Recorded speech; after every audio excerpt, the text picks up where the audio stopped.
Hello and welcome to the Studio Meala Podcast. Live from the Hive, it's me, Owen O'Donnell, with, as always, Sean Cunningham. well, not always. Actually, more or less always at this point. I hope so. Sean Cunningham. I'm Sean How Cunningham. are you? Yeah, I'm grand. How are you? I'm grand. Yeah. So what are we? Why we got a show tonight? What's the show tonight? Come on, tell Well, the people. What's it? Tonight we're going to be talking to someone we're both a big fan of, Davey Swatpaz, also known as Davey Ferguson, but mostly known as Swatpaz. I think before we cut to our chat with Swatpaz, I'd really encourage people to just go and check out his cartoons. He's an independent animator, director, filmmaker, all-around funny person. What would you recommend of his first, do you think?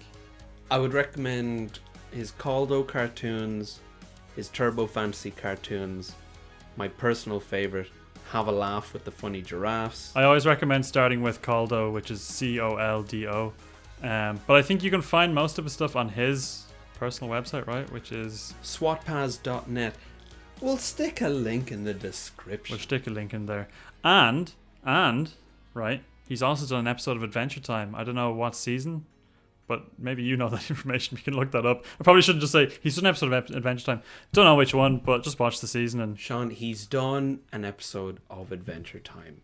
I do not know which season that is in. I'm going to guess. I'm going to take a guess. yeah, I'm going to say it's in season 11. okay. Let's have some faith in our audience and know that they can just look up Swatpaz Adventure Time and find it. Season 11, betcha. Okay. Are there 11 seasons of Adventure Time? I probably should know that.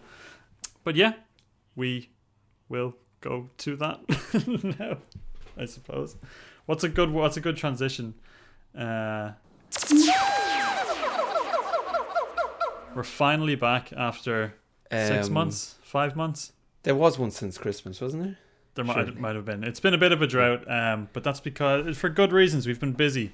We've been busy animating and making cartoons and stuff. I thought it was because animation was finished. Well, that's that too, but we'll fix that by the end of this podcast. Okay, so this is the big animation comeback special. Yeah, okay, yeah. Good. And who better Yes. to help lead the way but David Ferguson, aka Swatpaz. Hello. Hello. Thanks for having me. It's great Thank to have you very here. much for coming on. Owen and I have both personally been big fans of your cartoons for years now, so it's really nice to finally meet you in person. Well, kind of in Thank person. you. Yeah. So, David, you do a mix of live action and animation and some stuff that I would almost describe as puppet work. No matter what you work with, there's a consistent kind of style, even though, you know, be it 2D or 3D or live action. How did you arrive at that look? I think what I'm always trying to capture is some stuff that I used to watch in my childhood that was kind of cute and had a charm to it, but also was unintentionally creepy. So I'm trying to contrive that, so it's intentionally creepy but also cute and charming. So I'm not creating nightmare scenarios, but nothing looks kid friendly, if you know what I mean. It looks like it's from kids TV from a different era. One thing that I love about your work is that kind of what Owen mentioned is that it's got a through line no matter how different the kind of the pipeline of it is, because you even use stuff like Dreams, the PlayStation game, as like a tool for animating as well, but the consistency of style just seems to be so well realized. Is that a way you've been drawing for like a long time, or was that like a more recent development? Or no, I think when I first started getting into cartooning, it was Warner Brothers style I was trying to emulate, and then for a while it would be like Ren and Stimpy and Beavis and Butthead, that kind of era. Yeah. And then when it came to getting actual paid jobs, I probably should have been making it look a bit more stylish and a bit more polished, but I don't know. I've just kind of stuck to my guns with this weird, as I say, charming in a way, but ugly at the same time. And I think I've been doing that for nearly 20 years now, so...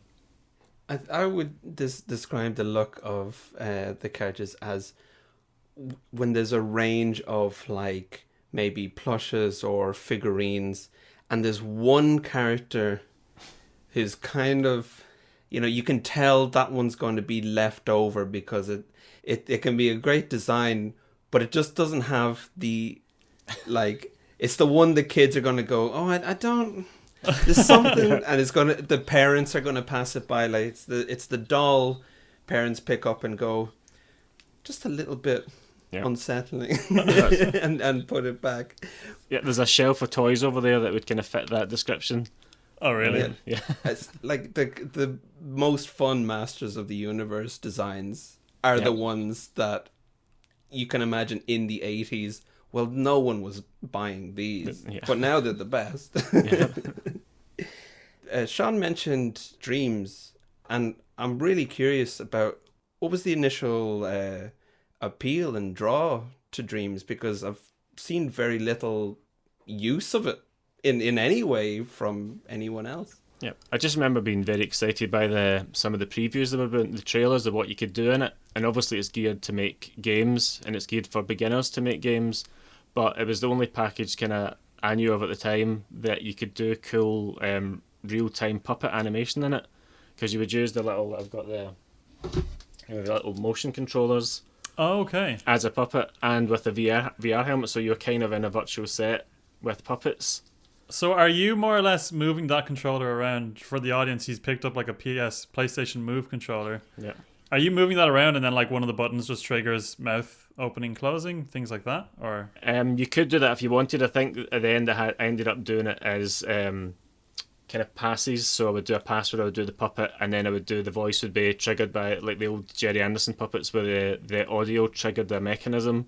So you could do that within Dreams. I thought I was going to do that. I thought I was going to have a button for every possibility, but then realised I'm not a puppeteer. I don't know how to use marionettes. So just to jump it up and down is a kind of limit, and then just to like you would do with the other like animation software, you just add passes of the blinks of where the eyes are looking and everything else.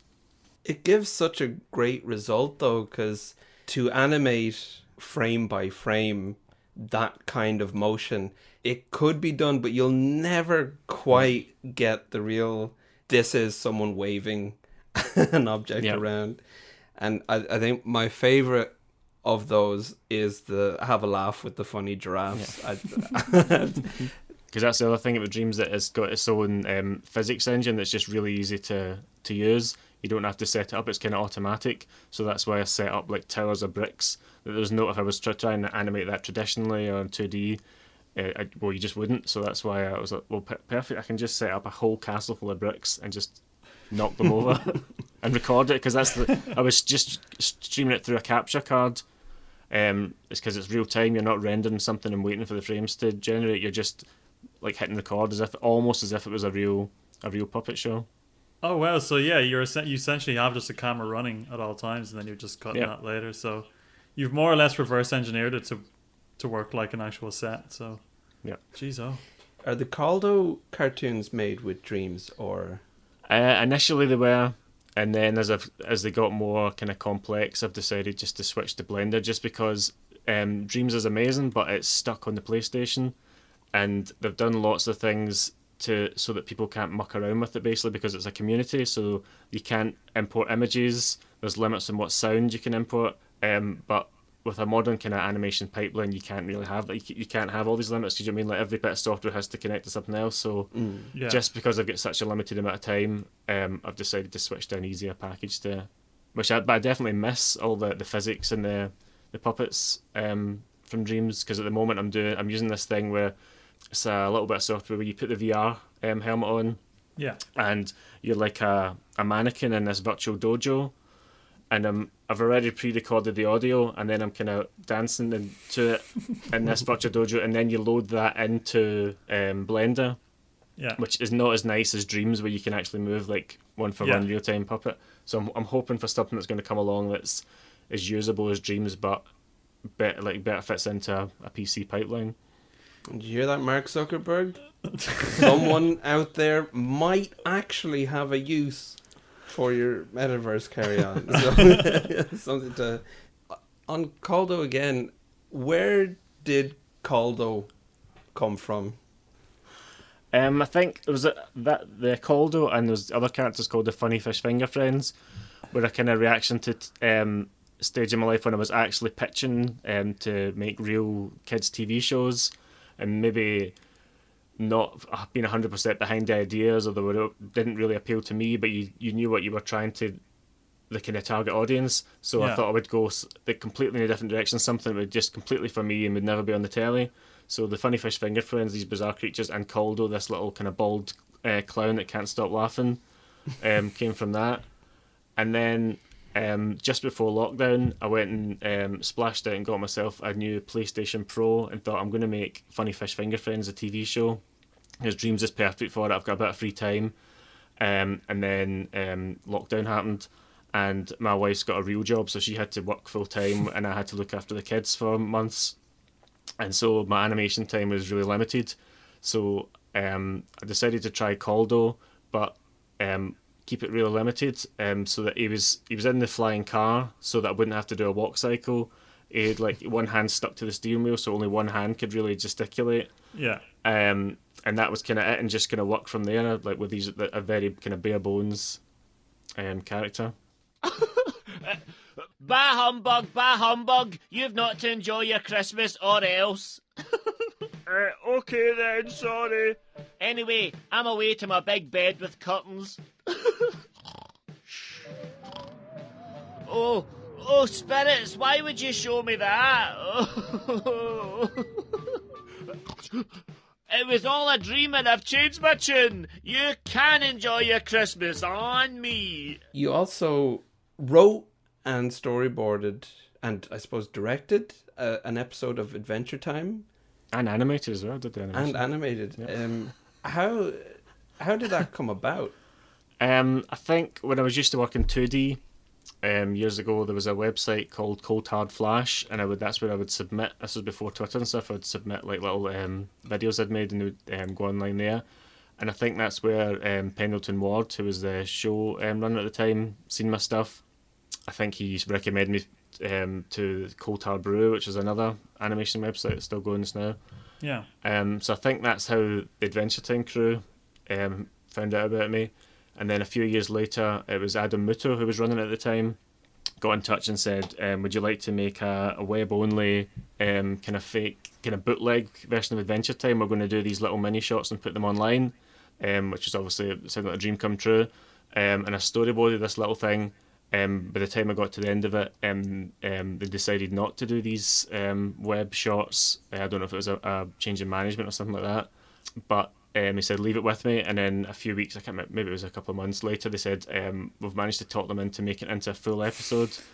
So that little shot, I had to like write it out and expand it to the 11 minutes or whatever it is as a full Adventure Time episode that just sits in the middle of whatever series it is. It's just incredible that like you expect something like a character's watching TV or a Simpsons couch gag has, you know, a guest animator. It's like some little way to like, we'll give them something like a full episode. Yeah. And it's your story and your character designs, and it's just, and it's really good. It's also good, which is... and it's kind of uncompromisingly still your style, because you know usually when you get those guest episodes of certain things, and you can tell usually when there's been an abundance of, okay, yeah, we like your style, but we need to make it a little bit more on the brand or whatever. But no, it's like one of your cartoons is just in the middle of a season. It's so cool. I think it's just a total fluke that I managed to get that. Like, I don't think if they pitched it to whoever it was at the start, let this guy do a full length episode, they would never have let me do it. And they would have been right, because I think it's like the lowest rated episode, and it's probably bringing down this multi-Emmy awarded winning show. I'm bringing down the IMDb rating in my episode. It doesn't matter if there's a standout in a line, whether it's up and down. At least it stands out, you know. I did see when I was looking to rewatch it, I saw it mentioned on like some Adventure Time forum as, are there skippable episodes that don't contribute to the overarching storyline? And someone said, Water Park Prank doesn't contribute to the storyline, but it's really funny. so I still nice. watch it. It's lucky that you found that one, because there's hundreds of the opposite. So skip it because it stinks. But I think another, apart from my style being kind of not what people were expecting, I had only seen Adventure Time up to a certain point, so I was kind of basing it on kind of episodes where they were kind of, the characters were younger and they were having like kind of silly one episode adventures. By that point I think they were more developed and there was more kind of romance and all sorts going on. So I think that made it even worse for me to get dropped in and plopped in the middle of all that. No, you brought the show back to its roots. The OG fans, they're all for it. Friend of the show, Gavin Spence, actually forwarded this question. I think it's a good one. Do you think there's a ceiling for success when it comes to region-specific comedy? I think probably overall hinders, but in my experience it's helped a little bit because it's maybe set it apart, and it's mostly American things that have asked me to speak in a Scottish accent. But at the same time, yeah, probably people maybe down south in London might look at something and go, no, we can't use that voice. So yeah, probably a hindrance. I'll blame my mediocre success on that. Between ourselves and just basically all of our Scottish friends, it's just a gigantic hit. Like, we just love Caldo so much, and there's always an element of just like, this should just get this on telly. Like, this should just be on telly right now. And I find we kind of struggle a bit with that sometimes with some very Irish specific stuff. Is that you're kind of weighing up with, right, is this just gonna make a big splash here at all, or is it gonna make a big splash abroad for all the wrong reasons and then we hate it in a year's time? And it's this weird kind of balance we kind of have to play with on our end as well. I think what can throw you in situations like that is once you start showing it to people further afield, being made aware of region-specific stuff that you didn't even consider. Yeah, it's like I was just talking. Yeah, I was just talking about going to the shops. The what? Yeah. So I was just going to say on that point, a couple of years ago I did this series called Turbo Fantasy, where I did a few episodes just for YouTube, and then the same company, Mondo Media, asked me to do more for this streaming service, where I was putting like originally it was like one episode per week I think I was burning through, and then they said let's put some more money into it, spend more time on it, and we'll get like a month per episode, which was great. And they were talking about making the characters kind of more realistic and having more of a backstory and slightly more of a real show than the other one was, which sounded great to me. And we started doing the scripts, and then when I recorded it I thought, well, surely they can't want me to do a daft American accent. If this is to be a slightly more grounded, I should just do my own accent. And tried that, and they went, no, we'd rather have a fake American accent over the whole thing because we can't understand what you're saying. That should be the appeal, though.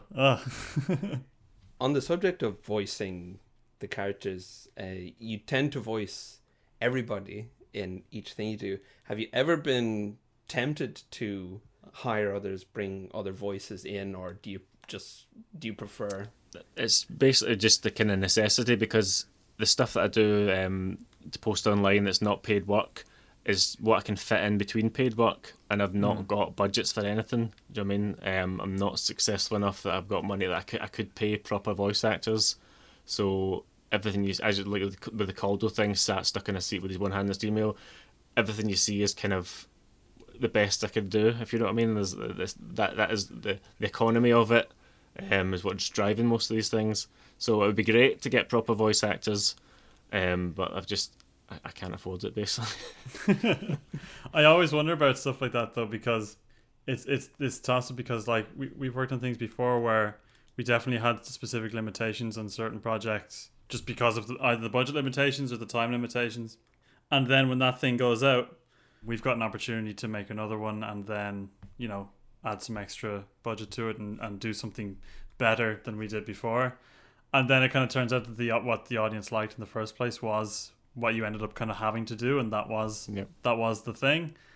And it can be a weird struggle sometimes where you're kind of deciding sometimes, like, which limitations do I actually like, and then which ones are just the necessity. Are there any things, I guess, in that regard that you might have discovered through it being a necessity because you needed to get a project done quite fast, or you had a limited budget, but ended up being like, this is just the process I actually like, even if I had like a bigger budget? I think the whole style. I think if I had a bigger budget, that would just mean more time to spend on it. If you know what I mean. Yeah. I don't think it would. Maybe there'd be more characters in the background, that kind of thing. But I think essentially I would just make longer episodes or more episodes of the same thing rather than working on something, doing a paid job for a few months and then wanting to move on to something else rather than like kind of sticking with. I suppose I've stuck with Caldo for the last couple of years, but that's just because I think as I get older, time seems to be going faster, so it doesn't feel like I've been doing it for 3 years now. Yeah. This stuff that you're making in between paid work is generally feels quite like lighthearted and fun, personal stuff, and it always feels like you're having a great time making it. But is it ever not fun and stressful? Yeah, it's animation, so it's it's always stressful. Well, not always stressful, but it's fun at the start, and then you realise how long it's going to actually take you, and then you have to add another couple of weeks onto that, and then you realise a job's looming, and I don't like having. I've not really got time to do both at the same time. I've got a family. I can't spend the evenings on animation, and I can't spend my weekends on it. So I want to get it done. So it's more the stress of time on everything. Does what you've seen your kids watch kind of come into some of the work you do, or?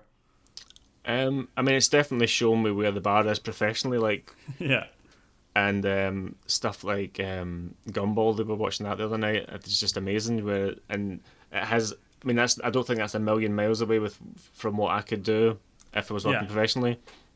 But there's all its kind of mixed media and its puppets and its silliness and stuff. Yeah. So I'm definitely still inspired by the professionalism and the cool art of modern stuff, but the tone wise, I'm stuck in the past. Yeah. I think you should definitely try and get a guest episode of Gumball. I can see that working really well. And then everyone who is a fan of Gumball lore can be like, oh, for God's sake, it's happened again.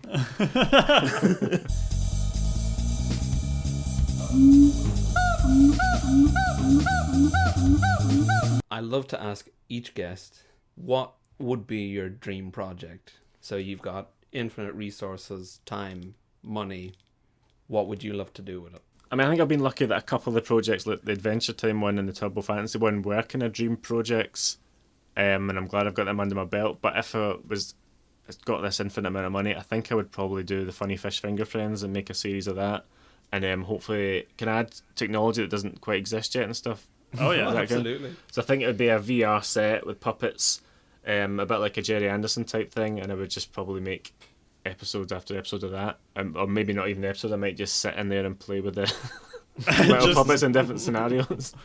Make it a live show, just a 24-hour... like what you call it, like an infomercial thing. It just keeps going. I would love to see Jerry Anderson puppeteers make real adaptations of characters like Caldo and like heads that large on small bodies and a real physical flappy mouth. Jerry Anderson would have been all for that hover car to eliminate the walking cycles. Yep. And they puts in little kind of conveyor belts and travelators so that they don't have to walk as well for Captain Scarlet. Would you keep the live action hands? Definitely. Mm-hmm. I've thought of that before and how silly that is. That I was thinking of, like, is it photogrammy? What's the thing where you scan in an object? Oh yeah. Because everything's digital, thinking about how much of a time waste it would be to scan my hand in just to let it appear as it, and I would have to rig it like a hand just to make it appear in the I love any kind of reverse engineering something to make it look like you did it in a simpler way, and that being the most complicated part of the project. Just for us as well, like we're always doing things like just like adding artificial bits of grain. It's like that. There was a time when people just didn't want grain on their film, and they really wish it wasn't there. And now here I am, just like prodding my screen, making it dirty. Yep, I still add the grain, and I add the chromatic aberrations. That's what it's called when you just put it slightly off the edge.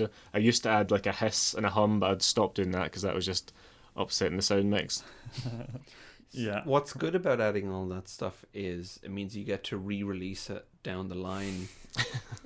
Not removing them, but forcing it through a process that electronically is remove them. So it's still not quite right. So like losing access to the working files, like you have to take just the video file and put that through another thing to clean it up. Yeah, it's a great idea. Oh, it's paid work for someone, so yeah, worth it, yeah.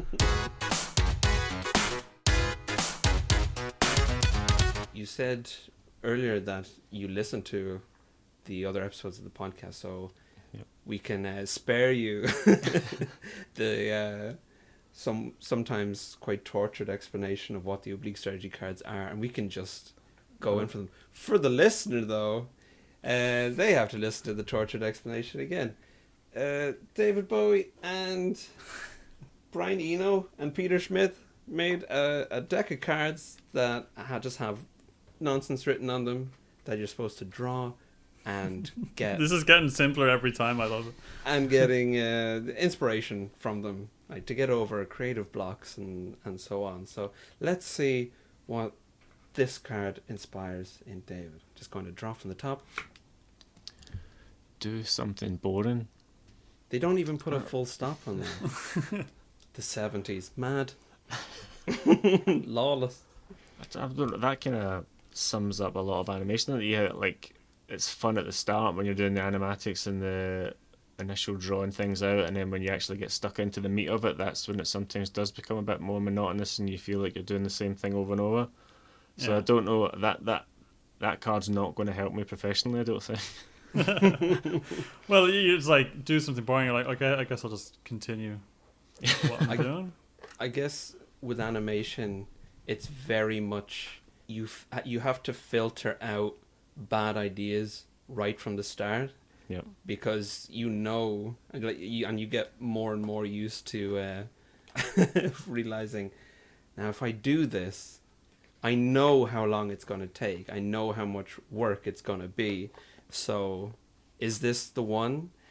And do you find you leave a lot of ideas by the wayside because you know, well, I'm not going to spend days, weeks on that? I would say yes, but then if you look at my stuff and then you say, why has he decided to spend weeks and months on this one? But yeah, no, definitely there's loads of longer ideas I might have had for longer episodes of things you've seen, or completely new ideas that I just know are not going to happen. So, and it is a wee bit depressing when you look through old files from like 10 and sometimes like 20 years ago and think, oh yeah, I remember I wrote all that out thinking that maybe one day I'll have a chance, maybe I'll get paid to make that, and then you realise, no, that's maybe not going to happen now. So I do just try and limit myself down to an idea. If I think it's funny, just get it done, because I don't have the time to spend. If I spend 2 or 3 weeks on something and then don't like it, that's it. I might have to wait 6 months before I get a chance again. So I think, to answer that question, I just like my ideas regardless, because there's no time not to like them. That's a really good way of approaching it, I guess, because there's no point risking otherwise. Yeah, you don't want to fall into the trap of telling yourself, like, no, I gotta wait for the biggie. You know, yeah. If it's not gonna break Hollywood, I'm not gonna make it. And then you can spend months not doing anything because it's like, I had an idea, but it's not the one. It's not the one. Yeah. So yeah, that's finding a nice middle ground there is important. Yeah, I was just gonna say that's what's kind of put me off working on pitches and stuff as well, since I've had a family, because you've got such a limited amount of time. If you spend all this time on a pitch and a pitch bible and all these characters that potentially, well, like more often than not, are never going to get seen by anyone apart from like kind of gatekeepers, and I'm not kind of criticising that, and that's, what do you know what I mean? That's, I wouldn't expect people to put my ideas on the telly, but I just think I've got such a limited amount of time. I need to spend it on something I want to do rather than these potential things that probably won't happen. I mean, it's one thing that's happening more and more with just creators in general is that more stuff is being made off the back of not even just pitch bibles, but someone just having a body of work, or an idea that where the proof is kind of in the pudding. It's like, look, I've made all these cartoons and people like it. So either we make something like this or we just make this. And it seems to be something that people have done more and more.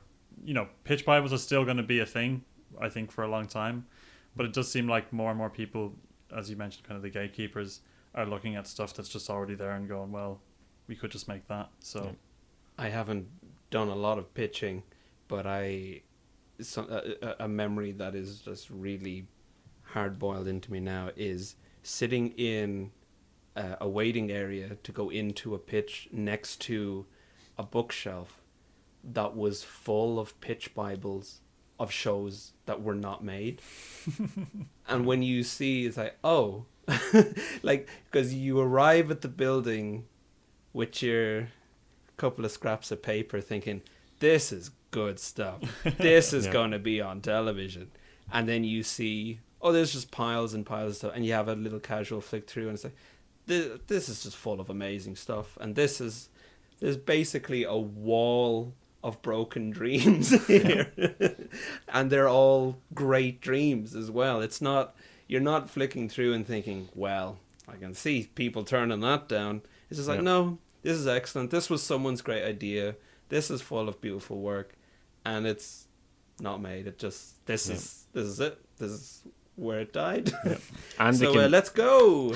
Anyone for coffees, teas. And they can pull the plug at any point in the production as well. So you might even get the thing finished and then have nowhere to put it, and then but you still can't show it, and then so that's put me off a little bit.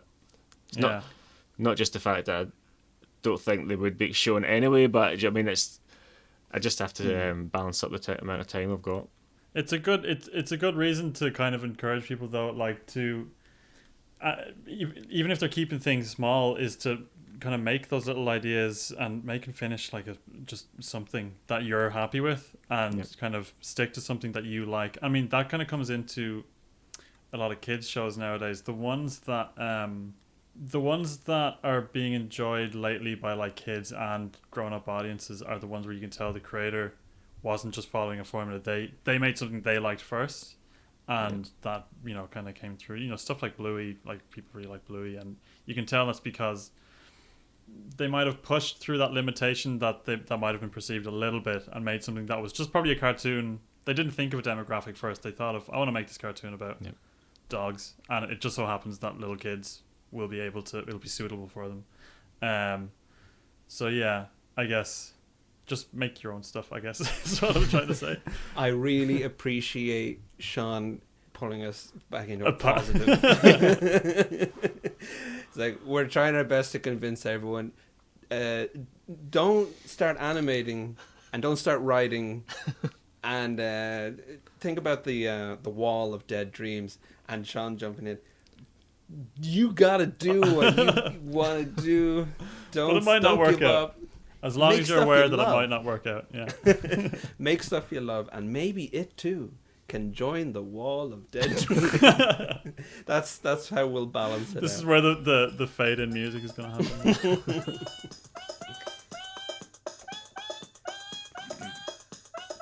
Well, there you go, folks. David Ferguson, aka Swatpaz. It was just nice to finally meet him, because that's a voice I've been hearing for years. Folks, thanks so much for listening, and of course, check out Studio Meala on YouTube. Check out our cartoons. Check out the merch. Why not? Check out the Studio Meala Patreon. That's right. I'm that guy now. I'm just gonna say it. Why not? There's nothing wrong with supporting a good thing, and Studio Meala is certainly that. Go on. Go. Check it out. Watch some cartoons. You like cartoons, don't you? You like cartoons, don't you?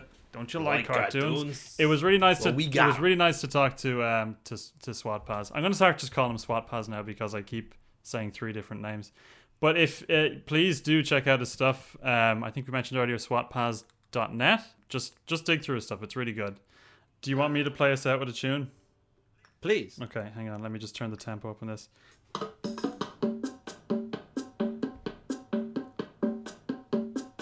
Oh, this is good. Okay. This is good. You ready? Is this to fade into the music? No, we're going to fade out on this, and we're both just going to talk over it. Okay. you think of that? That's good. That's the kind of music that makes a guy want to go to Studio Meala, YouTube channel, check out some of their.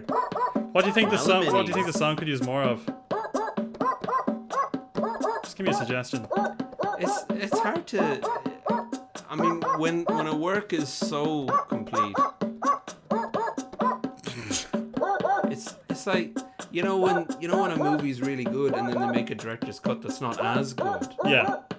That's what I'm worried about creating here. I don't want to create. Anyway, that's my song. Welcome to the Studio Meala Podcast. Welcome. No, it's a loop. Oh, good.